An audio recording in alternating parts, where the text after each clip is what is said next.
Welcome back to Summarize Science.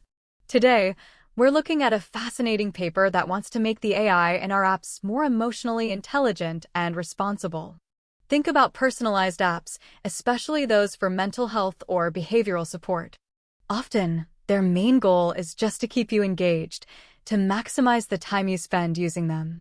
But what if maximizing engagement leads to a bad recommendation, one that's insensitive or even harmful to someone in a vulnerable state? This is the exact problem researchers are tackling with a new framework they call Responsible Reinforcement Learning, or RRL. The core idea is to teach an AI to be not just smart, but also empathetic and safe. They do this by combining three key areas: safe AI, affective computing, which is about understanding emotions, and responsible AI ethics.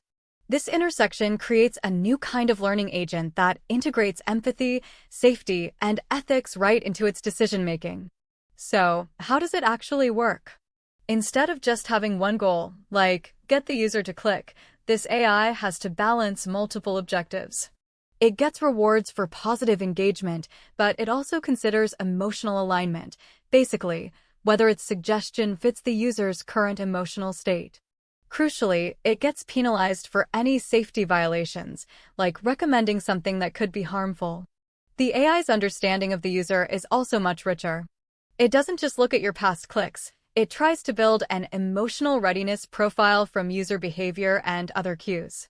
This could be based on the sentiment of typed words, a user's tone of voice, or self-reported feelings. The system is built on a concept called a constrained Markov decision process.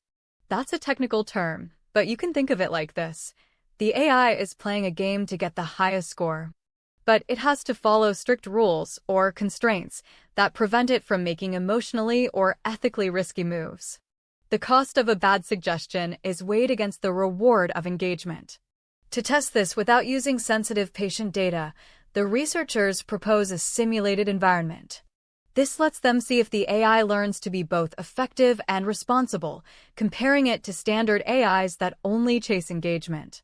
So, to recap, this research introduces a framework for building more responsible AI for human support.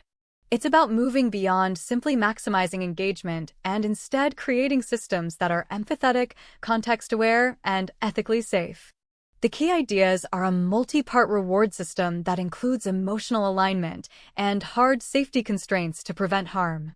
What could this mean for the future? Imagine a mental health app that doesn't just send generic prompts, but actually senses you're having a bad day and adjusts its tone and suggestions. It could lead to AI that is a more trustworthy partner in healthcare, education, and personal well-being. This work is a crucial step towards AI that doesn't just learn effectively, but also cares responsibly. Thanks for joining us at Summarize Science. See you next time.